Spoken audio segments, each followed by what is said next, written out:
Cümleten selamun aleyküm hanımlar. Kanalıma hoş geldiniz. Bugün sizlere dikişsiz iki şiş çok güzel bir patik modelinin baştan sona anlatımını yapacağım. Ben patiğimde piyasada rahatlıkla bulabileceğiniz patiklik iplerden kullandığım Kartopu Flora, renk kodum K753. Şişlerim ise 3 numara hanımlar, böyle kısa iki şiş. Hemen modelimi göstereceğim. İşte hanımlar, modelimiz bu şekilde. Çok şık, çok zarif bir modeli var. Bu şekilde hemen göstereyim. Ve patiğimizin hiçbir yerinde dikişimiz yok hanımlar. Baştan sona dikişsiz yaptım. Taban kısmı yine bu şekilde. Arkası, topuk kısmı da yine gizli kesim uyguladım. Patiğimiz hanımlar bu bölümden başlıyoruz. Ön bölümünü tamamlıyoruz. Ben bu arka bölümleri yaparken hani misinalı şiş kullanılabilir, fakat ben 3 tane şiş ile bu bölümleri yaptım. Çünkü misinalı şiş kullanmakta gerçekten zorlanıyorum. Bu patik benim elimin ölçülerine göre 37, 38 ve 39 numara ayaklar için uyumlu oldu. Hemen patiğimize başlayalım. Şöyle açıyorum ipimi önce. Bilek bölümünden başlıyoruz hanımlar. 12 ilmek atacağım. 12 ilmek. Şu birinci ilmeğim. 2, 3, 4, 5, 6, 7, 8, 9, 10, 11 ve şu da 12. ilmeğim. Hemen ipimin ucuna şuraya sağlam olsun diye bir tane düğüm atıyorum. Geri döndük. Hanımlar, bu aşamada haroşa örgü uygulaması yapacağız. Örgümüzün hem arka yüzünde düz örgü örünce haroşa oluyor. Hem de arka yüzde ters örgü örünce yine haroşa oluyor. Ben örgümün her iki tarafında da düz örgü örerek haroşalarımı elde ediyorum. Şimdi örmeye başlayacağız. İlk ilmeğimi örmeden alıyorum. Haroşa olduğu için bu bölümlerde düz örgü uygulaması yapacağım hanımlar. İlmeklerimi sırasıyla düz olarak örüyorum.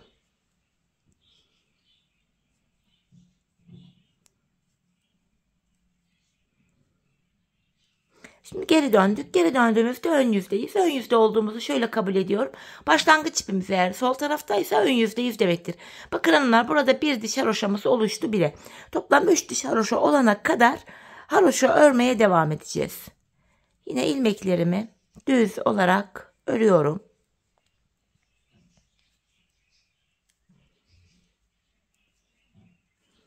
Geri döndüm, arka yüzdeyim. Yine arka yüzde ilmekleri düz öreceğim. Baştan sona hanımlar haroşa örgü yapıyoruz.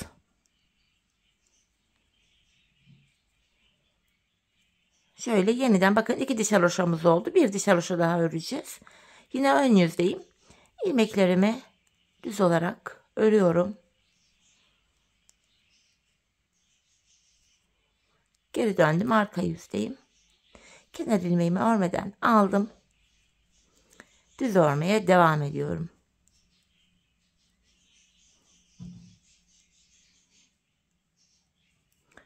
Şimdi geri döndük hanımlar, ön yüzdeyiz. Bu aşamada hem artırmalara başlayacağız hem de modelimizi kuracağız. Model hanımlar tek sırada yapılıyor. Bir sırada kurulan bir model bu. Şimdi patiğimizin hemen şu kenarlarına bakın, 4'er ilmek haroşa yapıyoruz hanımlar. Burada haroşalarımızdan sonra ve diğer sol taraftaki haroşalardan önce artırma işlemini yapacağız. Öncelikle kenarda 4 ilmeğim haroşa. Bakın, ilk kenar ilmeğimi aldım. İkinci ilmeğimi örüyorum. Bunlar haroşa hanımlar. 3 ve 4. 4 ilmek haroşamı ördüm. 4 ilmekten sonra hemen buraya artırmamı yapıyorum. Bakın bu şekilde. Artırmamı yaptım.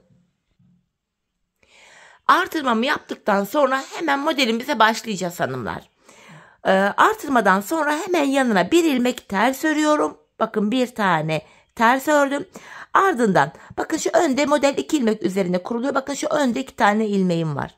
2 ilmeğimin ortasında bakın, şurada bir ilmek var. Bakın, tam arada şu. Öndeki 2 ilmeğimin şu arasında şu ilmeğim. Bunu alıyorum. Örmeden şişime aldım, sağ şişime. Yanındaki 2 ilmeğimi düz örüyorum. Model 2 ilmek üzerinde kuruluyor çünkü. Bu alttan aldığım ilmeği şu öndeki 2 ilmeğin üzerinden atlatıp arkada bırakıyorum. Bu şekilde hanımlar. Bir tane model yaptık şimdi buraya. Modelden sonra yanına bir ilmek ters örüyorum. Bakın bir tane ters ördüm buraya. Ardından hemen bir tane daha artırma yapıyorum. Bakın son 4 ilmeğim kaldı çünkü. Kenarlardaki 4 ilmekten sonra ve bu sol taraftaki 4 ilmekten önce artırma yapıyoruz.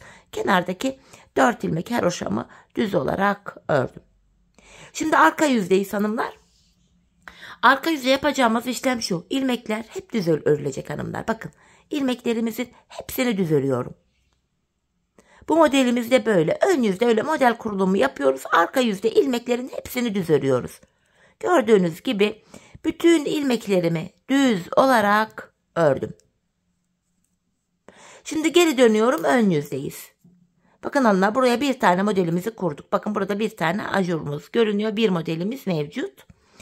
Şimdi devam ediyorum yine. Kenar ilmeğimi örmeden aldım. İkinci haroşam 3, 4. Tekrardan buraya şöyle bir tane artırmamı yapıyorum. Artırmadan sonra bakın önce model kurduğum ilmekleri aynı şekilde şuradaki ortadaki 2 ilmeğe model kurulumu yapacağım. Bakın hanımlar modelimiz şurada. Birincisini kurduk, ikincisini kuracağız. Sonra üçüncü ajurlu modelimiz olduktan sonra bu modelden 3 tane yapacağız. Bakın sağa ve sola tekrardan yapacağız. Yine burada da 3 tane ajurlu modelimiz oluştuktan sonra 5 tane modelimiz olacak. İkişer tane daha kuracağız. Hani bu şekilde model arta gidecek. Şimdi ikinci ajurlu modelimizi bu sırada yapacağız. 4 tane haroşamı ördüm. Bir tane artırdım. Yanına 1, 2 ilmek ters ördüm. Bakın alttaki modelli yere geldik. Yeniden öndeki 2 ilmeğimin bakın şu tam ortasındaki şuradaki ilmeğini şöyle alıyorum. Şişime aldım bunu. Hemen öndeki 2 ilmeği örüyorum. 1, 2. Bu alttan aldığım o ilmeği öndeki 2 ilmeğin üzerinden atlatıp arkada bıraktım. Bakın ikinci ajurlu modelimizde yaptık. Yanında 2 tane ilmeğimi ters ördüm. Bakın son 4 ilmeğim kaldı. Hemen artırmamı yapıyorum. Kalan 4 ilmeğimi haroşamı düz olarak örüyorum. Ön yüzde ikinci modeli de yaptık. Ördükçe hanımlar model kendini gösterecek. Birazdan da anlaşılacak zaten bu. Arka yüzdeyiz. Yine arka yüzde hanımlar model kurulumu yok. İlmeklerimizin tamamını düz olarak örüyoruz. Bakın düz örgü uygulaması yapıyoruz arka yüzde. Bu modelli bölümdeki ilmekleri biraz gevşek örüyorum hanımlar. Ön tarafa model kurulumunu rahat yapabileyim diye. Geri döndük, yine ön yüzdeyiz. Tekrardan 4 haroşamı örüyorum. Şu ikinci ilmeğim. 3, 4. Ön yüzde artırma yapmayı unutmuyoruz. Artırma işlemi arka yüzde yapılmıyor. Sadece ön yüzde yapılıyor. Şimdi yeniden model kuracağım buraya hanımlar. Bakın ortadaki 2 ilmeğime kadar öreceğim. Bu haroşaların haricinde modelli kısımlardan hariç diğer ilmekler ters örülüyor. Bakın buraya kadar 3 tane ilmeğim ters. 3 ilmeğimi ters örüyorum.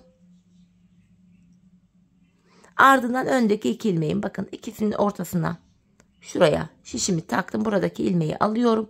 Öndeki 2 ilmeğimi düz ördüm. Alttan aldığım ilmeğimi öndeki 2 ilmeğin üstünden şöyle atlatıp arkada bırakıyorum. Tekrardan yanına 1, 2, 3 ilmek ters ördüm. Sonra bakın son 4 ilmeğim kaldı. Tekrar burada da artırmamı yaptım. Kalan 4 ilmeğimi düz olarak örüyorum. Ön yüzde hanımlar yine modelimizi tamamladık. Tekrar geri dönüyoruz. Arka yüzdeyiz. Yine hanımlar arka yüzde ilmeklerin tamamını düz örüyoruz. Arka yüzde yapılacak hiçbir işlem yok. Artırmaları ve model kurulumunu sadece ön yüzümüzde yapıyoruz.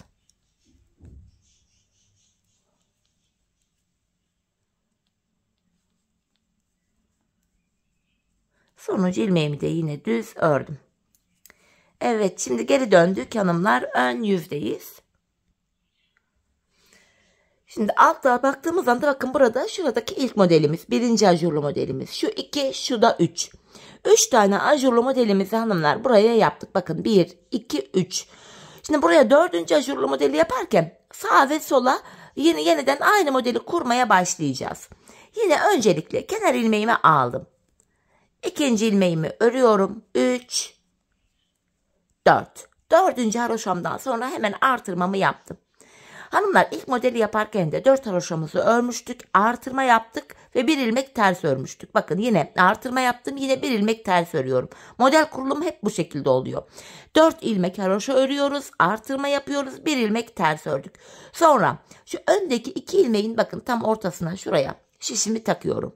Bu defa burada 3 tane modelimiz olacak hanımlar. Ardından şu öndeki 2 ilmeğimi örüyorum. Bakın ikisini düz ördüm. Bu alttan aldığım ilmeği öndeki 2 ilmeğin üzerinden atlattım. Bakın ilk modeli yaptık. Model arasında bir ilmek tersimiz var. Örüyorum. Ortadaki modeli aynı şekilde yine devam ettiriyoruz. Yine öndeki 2 ilmeğimin tam ortasına şuraya şişimi taktım. İlk 2 ilmeğimi buradaki düz örüyorum. Ardından bu alttan aldığım ilmeği 2 ilmeğin üzerinden atlatıp arkada bıraktım. Model arasında bir tersimiz var. Tersimi ördüm. Şimdi buraya da bir tane daha model kuracağım. Bakın önde 2 ilmeğim var. Tam orta kısmına şuraya şişimi takıyorum. Bakın hanımlar arka yüzde ilmekleri gevşek örelim ki ilmekleri buradan çekerken rahat yapalım. Hemen önündeki 2 ilmeğimi düz örüyorum. Ve şu alttan aldığım ilmeğimi bu 2 ilmeğin üzerinden atlatıp şöyle arkada bırakıyorum. Bakın 3. modelimizde yaptık. Yanına bir ilmek ters ördüm. Tersten sonra bakın son 4 ilmeğim kaldı. Artırma yapıyorum. Kalan 4 ilmeğimi düz olarak örüyorum. Bu şekilde bakın buraya şimdi üçlü modelimiz oldu. İkinci modeli başlattık. Şimdi bakın ikinci modelde bir tane ajurumuz oldu. Burada da 3 tane ajurlu desenimiz bakın delik görüntümüz olunca dördüncüyü yaparken bu defa yanlara birer tane daha model kuracağız. O toplamda ortada 5 model olacak. Bu şekilde devam edecek. Şimdi geri döndüm arka yüzdeyim. Arka yüzde yine hanımlar ilmeklerimizin hepsi bu şekilde düz olarak örülüyor. Sadece ön yüzde model kuruyoruz hanımlar. Artırma yapıyoruz. Arka yüzde de ilmeklerin hepsini düz olarak örüyoruz. Ördükçe de zaten model kendini gösterecek. Sonuncu ilmeğimi de yine ördüm. Tekrar geri döndüm. Ön yüzdeyim. Tekrardan başlıyoruz yine modele. 4 haroşamı öreceğim öncelikle. Kenar ilmeğim 1, 2, 3, 4. Hemen artırmamı yapıyorum. Artırmadan sonra hanımlar bu defa bakın modelimiz yaptığımız ilmek 2 ilmek burada onun önündeki 2 ilmeğimi ters öreceğim. Şu 1, şu da 2. Tekrardan modelimi yapıyorum. Bakın bu ikili ilmeğimin ortasına şişimi taktım ve bu önündeki 2 ilmeğimi normal düz örüyorum. Bu alttan çıkarttığım şu ilmeğimi de 2 ilmeğin üstünden atlattım. Arada bir ilmek tersimiz var. Şimdi tam ortadaki modeli yapacağım. 2 ilmeğin ortasına şişimi taktım. Öndeki 2 ilmeğimi düz örüyorum ve alttan aldığım ilmeğimi 2 ilmeğin üstünden atlattım. Arada bir tane tersim var. Yeniden öndeki 2 ilmeğimin ortasına giriyorum. Öndeki 2 ilmeğimi düz ördüm. Alttan aldığım ilmeği 2 ilmeğin üstünden atlatıyorum. Hemen yanına 2 tane daha ters ördüm. Bakın yine son 4 ilmeğim kaldı. Hemen artırmamı yapıyorum. Kalan 4 ilmeğimi haroşa olarak örüyorum. Bu şekilde. Bakın model kendini yavaş yavaş göstermeye başladı şimdi. Şimdi arka yüzde ilmeklerin tamamını düz öreceğiz. Ama hanımlar artık modelin devamında bu arka yüzü göstermeyeceğim. Çünkü arka yüzü yapılacak hiçbir şey yok. Sadece ön yüzde artırma ve model kurulumu var. Arka yüzde de gördüğünüz gibi ilmeklerin tamamı düz olarak örülecek. Hepsini düz örüyorum.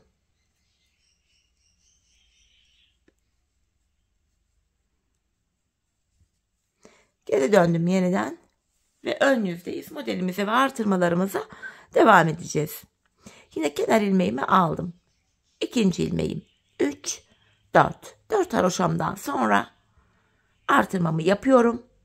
Şimdi hanımlar buraya bakın şuradaki ikili modelim burada önünde de 3 ilmeğim var. Bu 3 ilmeğimi ters öreceğim. 1, 2, 3. Şimdi bakın modelli olan bu 2 ilmeğim 2 ilmeğe model kuruluyordu. Tam ortasına şişimi takıyorum.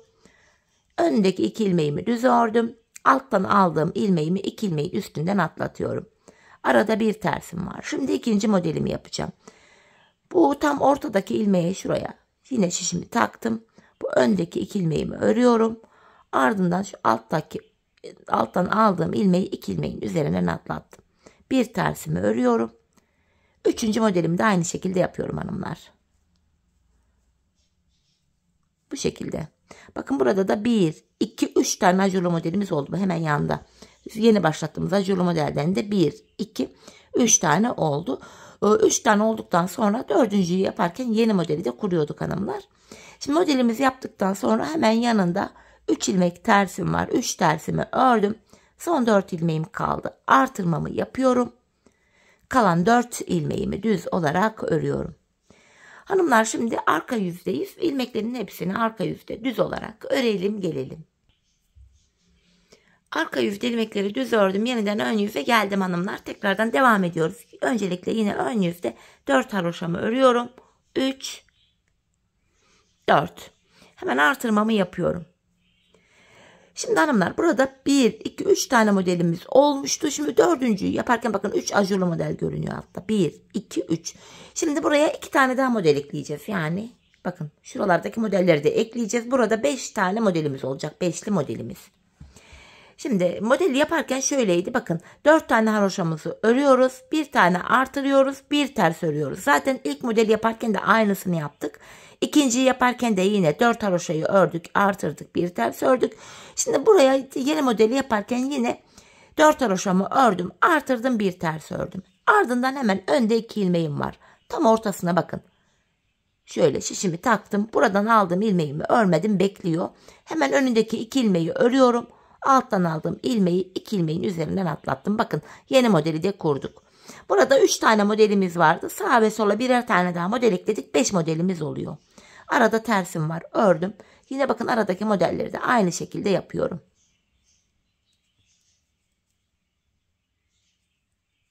Böyle aradaki tersimi ters ördüm. Model kurulumunu aynı şekilde 2 ilmek üzerinden yapmaya devam ediyorum. Böyle. Aradaki tersimi ters ördüm. Şöyle. Yine bir diğer modelimi de yapıyorum. 2 ilmek düz ördüm. Alttan aldığım ilmeği üstünden atlatıyorum. Arada bir tersim var. Bakın buraya da şimdi 5. modelimizi yapacağız. Öndeki 2 ilmeğimi şu tam ortadan şuradan şişimi taktım. Buradan ilmek aldım. Öndeki 2 ilmeği ördükten sonra aradan aldığım ilmeği hemen ördüğüm 2 ilmeği üstünden atlattım. Yanına bir tane ters örüyorum. Bakın son 4 ilmeğim kaldı. Hemen artırmamı yaptım. Kalan 4 ilmeğimi düz örüyorum. Bakın bu defa 5'li modelimiz oldu. Bu şekilde. Şimdi hanımlar arka yüzde ilmeklerin hepsini düz örüp gelelim. Arka yüzde ilmeklerimi düz ördüm hanımlar. Ön yüzdeyim yine. Tabii ki de öncelikle 4 haroşamı öreceğim. Şu 3. haroşa ilmeğim. Şu da 4. Hemen artırmamı yapıyorum. Artırmadan sonra bakın ikili model kurduğumuz ilmeğimiz bakın. Ajurun üstünde burada. Onun artırmadan sonra şimdi 2 tane ters öreceğim. Şu öndeki 2 ilmeğime modelimi kuracağım. Alttan şöyle ilmeğimi alıyorum. Öndeki 2 ilmeğimi düz ördüm. Aradan aldığım ilmeği yine 2 ilmeğin üstünden atlattım. Bakın burada bu defa ikinci ajurlu modelimizi oluşturduk. Yanında bir tersim var. Tekrardan diğer modellerimi de aynı şekilde kuruyorum. Aradan ilmek alıyorum 2 ilmeğin arasından. Öndeki 2 ilmeğimi düz ördükten sonra aradan aldığım ilmeği 2 ilmeğin üzerinden atlatıp arkada bırakıyorum. Bakın yine aradan aldığım ilmeği arkada bıraktım. Arada bir tane tersim var. Yine 2 ilmeğin aradan ilmek alıyorum. Öndeki 2 ilmeğimi ördükten sonra aradan aldığımı arkada bıraktım. Bir tane ters ördüm. Şimdi sonuncu yani 5. modelimi yapıyorum. Yine aradan ilmek aldım. 2 ilmek düz ördükten sonra yine bu ilmeği arkaya attım bıraktım. Yanında 2 tane tersim var.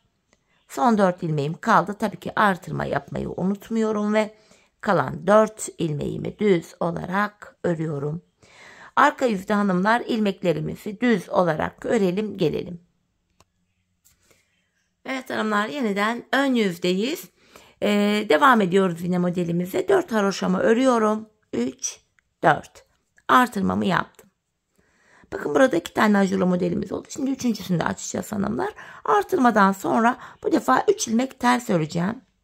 1, 2, 3. Yine alttaki bakın şu ikili ilmeğime aynı hizadan modelimi yapacağım. Öndeki 2 ilmeğin aradan girerek ilmek aldım. Hemen öndeki 2 ilmeğimi örüp aradan aldığım ilmeği üstünden atlatıyorum. Tersimi ters ördüm. Bu şekilde yine model kurulumunu yapıyoruz hanımlar. 5 model üzerine. Bu şekilde.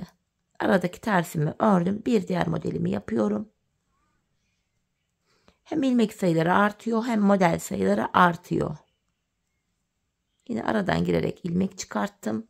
Öndeki 2 ilmeğimi ördükten sonra aradan aldığım ilmeği arkada bırakıyorum. Yanında bir tane tersim var. Ve devam ediyorum.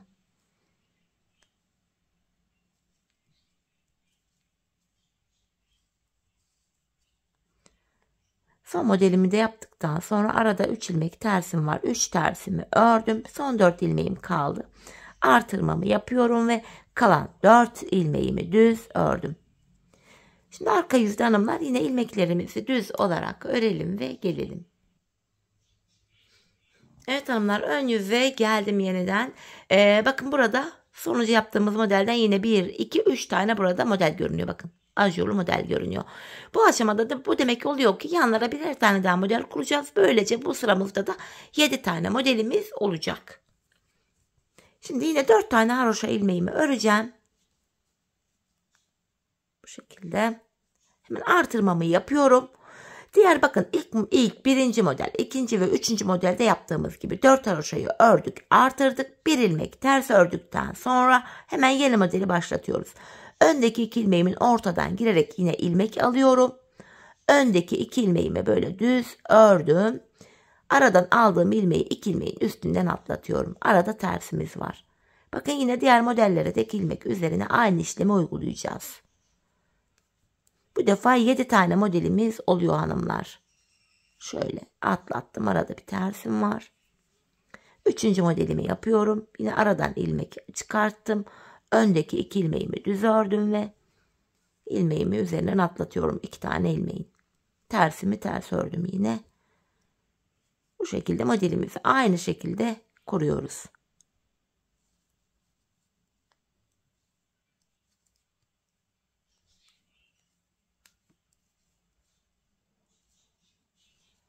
Arada bir tane tersimi ördüm. 6. modelimi yapıyorum şu anda. Bu şekilde arada bir tane tersim var. Bakın hanımlar, buraya 7. modelimizi kuracağız şimdi. Öndeki 2 ilmeğimin aradan yine şuradan girerek ilmek aldım. Buradaki 2 ilmeğimi yine düz ördüm. Aradan aldığım ilmeği öndeki 2 ilmeğin üzerinden atlattım. Yanına bir ilmek ters örüyorum. Bakın son 4 ilmeğim kaldı. Hemen artırmamı yapıp 4 haroşamı yine haroşa olarak örüyorum. Böylece hanımlar burada 7 tane ilmeği, 7 tane modelimiz oldu. 7. modelde de yine bakın burada 3 tane böyle delik görüntü model oluşunca bir diğer modeli kuracağız. Bu şekilde devam edeceğiz. Hem ilmek sayılarımız da artacak. 12 ilmek olarak başladığımız patiğimizde sayalım kaç ilmeğimiz olmuş. 4, 8, 12, 16, 20, 24, 28, 32 ilmeğimiz olmuş hanımlar. İlmek sayımız da 32 olmuş. Hanımlar, ben bu modelimi buraya toplamda bakın her 3 tane model olduktan sonra bir sonraki modeli kuruyorum. Burada 3 modeli olunca yeniden bir model daha kuruyorum. Bu şekilde devam ettim. Ben bu modelimi hanımlar şişimde 52 ilmeğim olana kadar devam ettim. Zaten hanımlar esnek bir örgü türü, bir de şöyle açılan bir model, böyle çok kasan gergin duran modeller olur. Onlardan değil, gayet esnek yumuşak bir model. Örerken yine bunu da göz önünde bulundurun. Şimdi hep birlikte 52 ilmeğimiz olana kadar modelimizi aynı şekilde kuralım. Zaten model kurulumu anlaşılmıştır diye umuyorum. Bakın burada bir tane modelimiz oldu. En son yaptığımız modelimiz. Burada aynı şekilde 3 tane görününce yeniden bir diğer modeli kuracağız. Bu defa 9 tane model olacak. Yeniden 9. modelden de 3 tane şöyleydi. Bakın 1, 2, 3 delik görüntü olunca bir diğerini kuracaksınız. 11 olacak. Hani bu şekilde model sayıları artacak. Şimdi hanımlar, şişimizde toplamda 52 tane ilmeğimiz olana kadar modelimizi sizlere tarif ettiğim gibi örelim gelelim, sonra birlikte patiğimizin taban kısmına başlayalım. Evet hanımlar, patiğimin bu üst bölümünü tamamladım. Geldim şişimde şu anda 52 adet ilmeğim var. 52 ilmek olana kadar da yine sizlere gösterdiğim gibi model kurulumuna devam ettim. Şimdi patiğimizin şu taban bölümünü yapacağız hanımlar. Bu taban kısmını 10 ilmek üzerinden yapacağız. Şişimizde 52 ilmek vardı. 10 ilmek tabana ayırınca geriye 42 ilmek kalıyor. 42'yi de iki kenara iki yana eşit olarak paylaştırınca yanlara da 21'er tane ilmek düşüyor. Öncelikle ilk 21 ilmeğimi düz olarak öreceğim. Kenar ilmeğimle birlikte toplam 21 ilmek. 3 oldu. 4, 5, 6, 7, 8, 9, 10, 11, 12, 13, 14, 15, 16, 17, 18, 19, 20, 21. Kenardaki 21 ilmeğimi ördüm. Bir de tabanımız için 10 ilmeğimiz vardı. Şimdi onun haricinde bir daha 10 ilmek öreceğim. Tabanımızda ön yüzde düz, arka yüzde ters örgü uygulaması yapıyoruz. Şimdi ön yüzdeyim. 10 ilmeğimi düz öreceğim. 1, 2, 3, 4, 5, 6, 7, 8, 9, 10. Tabanım için 10 ilmeğimi daha ördüm. Saydığımızdan hanımlar bu sol tarafta da 21 ilmek kalıyor. Sayalım: 4, 8, 12, 16, 20, 21. Şimdi yapacağımız işlem şu. 10 tane daha tabanın ilmeğimi ördükten sonra geri dönüyorum. İlk ilmeğimi örmeden aldım. Arka yüzdeyim, ters örüyorum şimdi. İkinci ilmeğimi ördüm. 3, 4, 5, 6, 7, 8, 9. 9 ilmeğimi ters olarak ördüm. Tabanımdaki 10. yani sonuncu ilmeğimi örerken de yandan da bir ilmek alıyorum. Arka yüzde olduğum için ikisini tersten keserek ördüm. 9 ilmek ördüm. 10'uncu da kesim yaptım. Şimdi geri dönüyorum hanımlar. Ön yüzdeyim. İlk ilmeğimi örmeden alıyorum. İkinci ilmeğimi ördüm. 3, 4, 5, 6, 7, 8, 9. Bakın şu 10. ilmeğimi örerken de ilmeğimin yönü düzgün gelmiyor. Düzelttim. 10. ilmeğimi örerken şişimden de bir ilmek alıyorum. Kesimimi yapıyorum. 9 ilmek örüyoruz. 10. ilmekte kesim yapıyoruz. Kesimden sonra yine geri döndüm. Bakın arka yüzdeyim. İlk ilmeğimi örmeden alıyorum. İkinci ilmeğim 3, 4, 5, 6, 7, 8, 9. Bakın şu 10. ilmeğimi örerken de şişimden de ilmek alıyorum. İkisini tersten keserek örüyorum. Arka yüzdeysek tersten kesim yapıyoruz. Ön yüzdeysek de düzden kesim yapıyoruz. Tekrardan kesimden sonra geri döndüm. İlk ilmeğimi örmeden alıyorum. Şu ikinci ilmeğim şu 3, 4, 5, 6, 7, 8, 9. 9 ilmek ördüm. Tabanımdaki 10. ilmeğimi örerken şişimden de bir ilmek alıyorum. İkisini keserek örüyorum. 10 ilmek üzerinden hanımlar patiğimizin tabanı bu şekilde kesilecek. Biz bu kesme işlemine bu sağ ve sol şişimizdeki ilmekler bitene kadar devam edeceğiz. Şimdi hep birlikte patiğimizin tabanını 10 ilmek üzerinden sizlere tarif ettiğim gibi örelim gelelim. Evet hanımlar, sağ ve sol taraftaki ilmeklerin bitene kadar patiğimin tabanını böyle 10 ilmek üzerinden ördüm geldim. Burada sadece 10 ilmeğimiz kaldı. Şimdi patiğimizin şu arka bölümlerini yapacağız. Bunun için de bu kenar ilmek yerlerine girerek ilmekler çıkaracağız. Bakın ilk ilmeğimi şuradan çıkararak başlıyorum. Bakın buradan ilmek çıkartıyorum. Bakın kenar ilmek yerine giriyorum. İlmeğin iki kanadına birden bu şekilde ilmekler çıkartıyoruz hanımlar. Patiğimizin yan bölümleri için. Bu şekilde sırasıyla gördüğünüz gibi yandaki kenar ilmek yerlerine girerek ilmekler çıkarıyorum. Toplamda hanımlar buradan 22 ilmek çıkartacağız. Şu şekilde.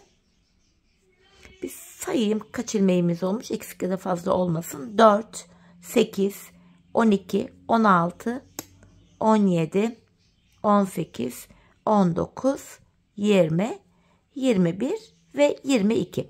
Bakın buraya kadar 22 adet ilmek çıkarttım. Şimdi geri dönüyorum hanımlar. Tam olarak patiğimizin şu bölümlerine geçtik.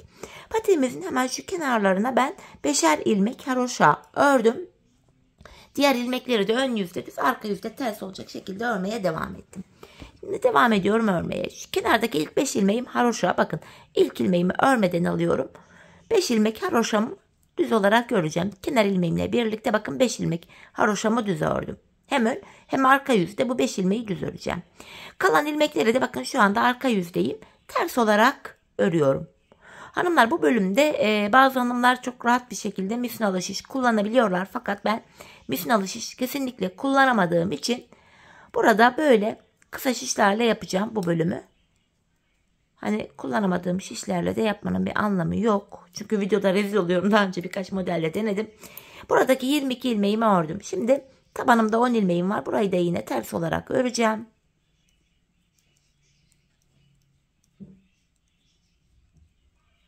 Sonuncu ilmeğimi de ters ördüm. Şimdi de bu diğer kenardan ilmek çıkaracağız hanımlar. Bir saniye, şuradan da ipim atlarda karışmış, bir toparlayayım. Evet. Şimdi buradan ilmek çıkartırken de hanımlar bakın, arka yüzde ilmek çıkartacağımız için bakın şöyle içeriden girip böyle çıkartmamız gerekiyor. Arka yüzden şöyle girerek ilmekler çıkaracağız. Bakın tersten girerek şu şekilde ilmek çıkartıyorum. Bakın arka yüzden şöyle girerek ilmek çıkartıyorum ki ön yüzde böyle şey oluşmasın, ters bir görüntü oluşmasın diye. Şöyle arka yüzden girerek, hatta tığ ile de ilmek çıkartılabilir buradan, fakat ben bu defa tığ kullanmadan arka yüzden ilmek çıkartacağım. Çünkü diğer eşinde bu şekilde yapmıştım. Şöyle bakın arkadan girerek sıradaki kenar ilmek yerlerinden ilmekler çıkartıyorum. Yine arka yüzden şöyle sırasıyla. Yine bu taraftan da 22 adet ilmek çıkaracağız hanımlar. Bakın ters tarafı bu, arka yüze denk geliyor, ön yüzü düzgün görünüyor bu şekilde yapınca. Yine devam ediyorum.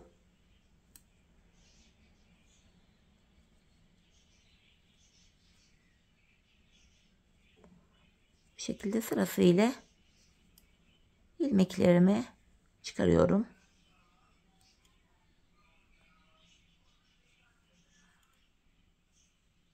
Bir de sayalım birkaç ilmeğimiz olmuş. 3, 6, 9, 12, 15, 17, 18, 19, 20, 21 ve son kenar ilmek yerine de şöyle girerek son ilmeğimi çıkartıyorum. 22. 22 ilmeğimi çıkarttım. Şimdi geri dönüyorum hanımlar. İlmek çıkartma işlemini de tamamladık. Tamamen yine öreceğiz artık. Şu anda ön yüzdeyim. Kenardaki 5 ilmeğim haroşa. 5 ilmeğimi düz öreceğim. Hem ön hem arka yüzde bu 5'er ilmek düz örülecek. Şimdi ilmeklerimi tekrar ön yüzdeyim. Düz örmeye devam ediyorum. Şimdi şiş sayısını da azaltacağız hanımlar.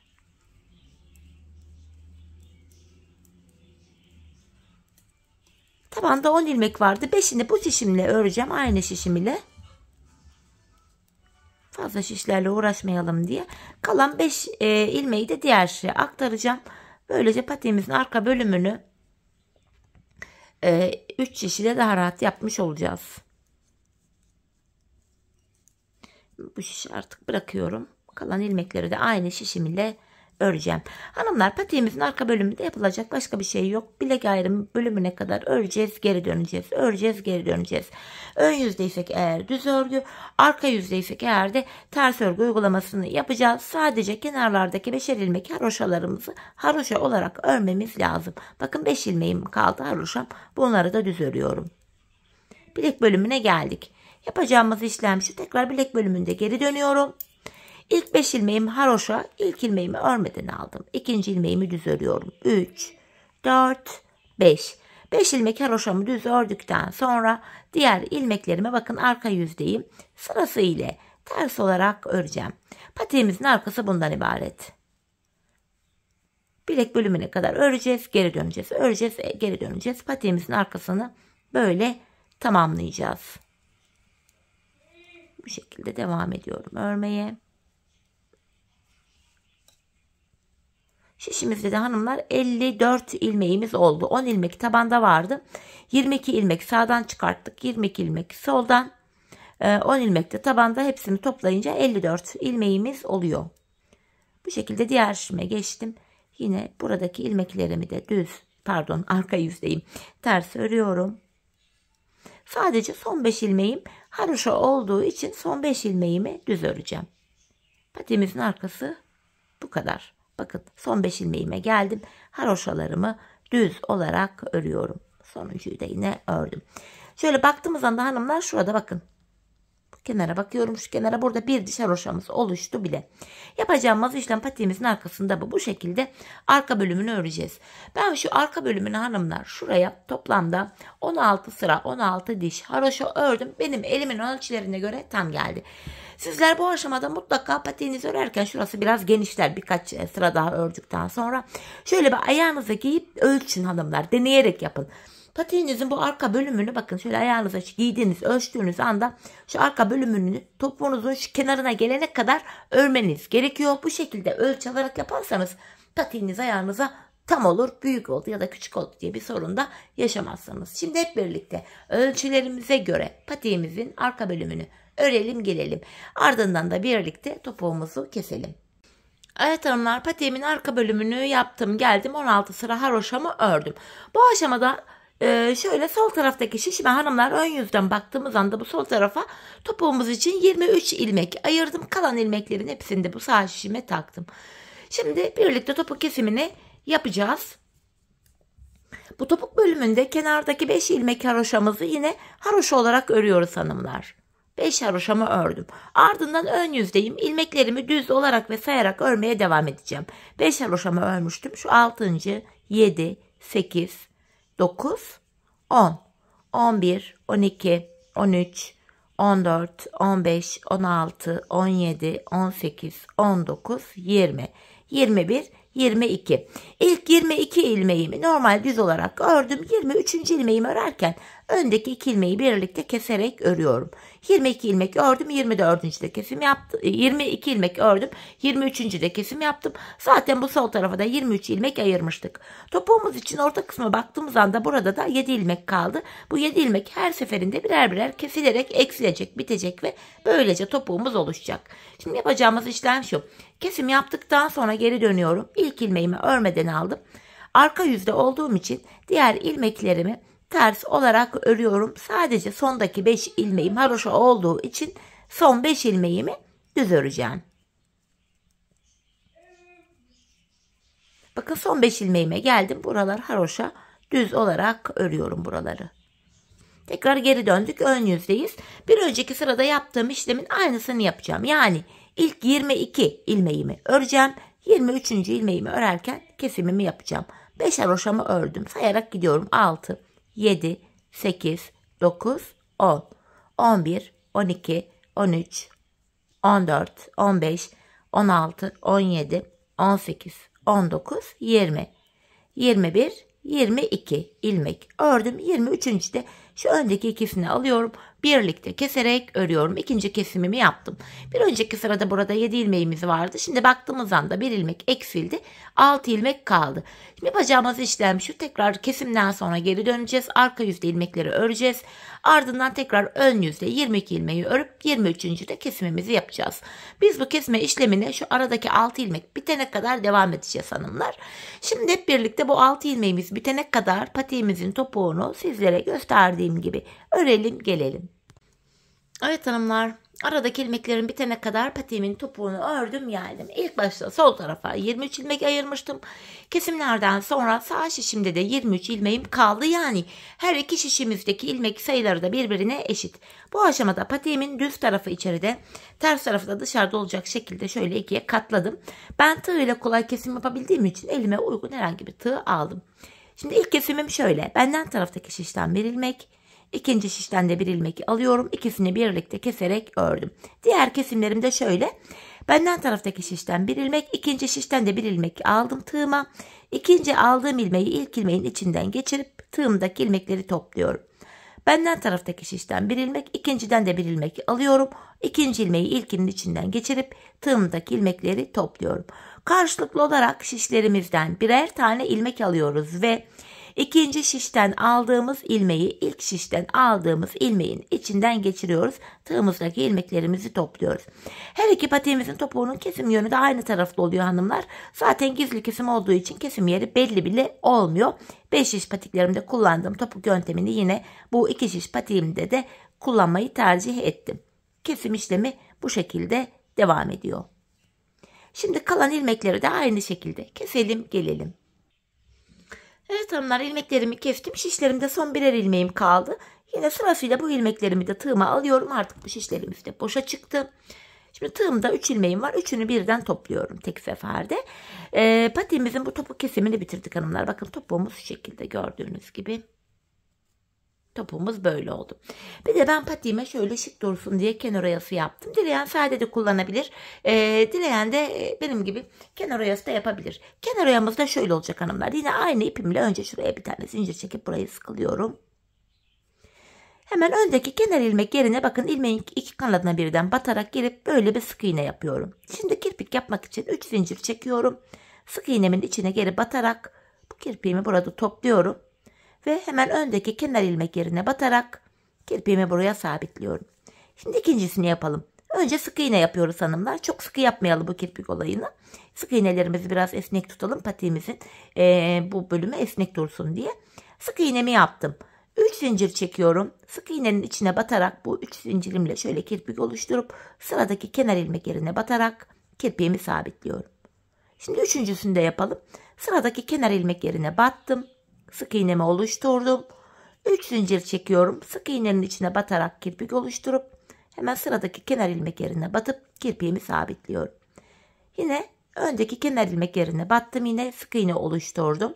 3 zincir çekiyorum. Zincirini ve bu zincirimi şöyle sık iğnenin içine batarak topluyorum. Sıradaki kenar ilmek yerine batarak kirpiğimi sabitliyorum. Kenar oyamızı hanımlar bu şekilde yapıyoruz. Şimdi aynı şekilde patiğimizin çevresini ilk başladığımız yere kadar, yani buraya kadar yapalım gelelim. Evet hanımlar, ilk başladığım yere kadar bu şekilde kenar oyamı tamamladım. En son buraya şöyle bir tane zincir çekiyorum ve ipimi de keseceğim. Hemen bir kısmı buldum. Bu şekilde ipimi kesiyorum artık. Hemen ipimizi arka yüzde böyle görünmesin, çirkin görüntü oluşturmasın diye şöyle sıkılayarak arka bölüme ipimizi gizleyeceğim. Hanımlar, patiğimizi başladığımız gibi bitirdik. İp kırma, ip ekleme gibi durumumuz olmadı. Bu tarz patikler gerçekten çok rahat oluyor. Örmesi rahat oluyor. Evet, bakın patiğimizi tamamladık. Şeklimiz bu. Gördüğünüz gibi esnek, ayağı saran güzel bir patik oldu. Hiçbir şekilde dikişimizde yok. Ayağı da rahatsız etmez bu şekilde. Hemen bir de manken ayağıma giydireyim patiğimizi. Bir de öyle bakalım birlikte. Ben çok beğenerek, çok severek yaptım hanımlar. Her renge çok güzel gidecek bir model oldu. Umarım sizler de benimle birlikte patiğinizi beğenerek, severek yaparsınız. Şöyle güzelce patiğimi giydirdim. Hemen bakalım. İşte birlikte yaptığımız modelimiz. Bakın, tabanımız, kenarları patiğimizin yine bu şekilde, topuğumuz. Çok şık, çok güzel oldu. Evet hanımlar, yine birlikte güzel bir modelin daha sonuna geldik. Umarım sizlere faydalı, hoş bir video olmuştur. Yeni modellerde, yeni videolarda buluşmak dileğiyle. Şimdilik hoşça kalın, sağlıcakla kalın.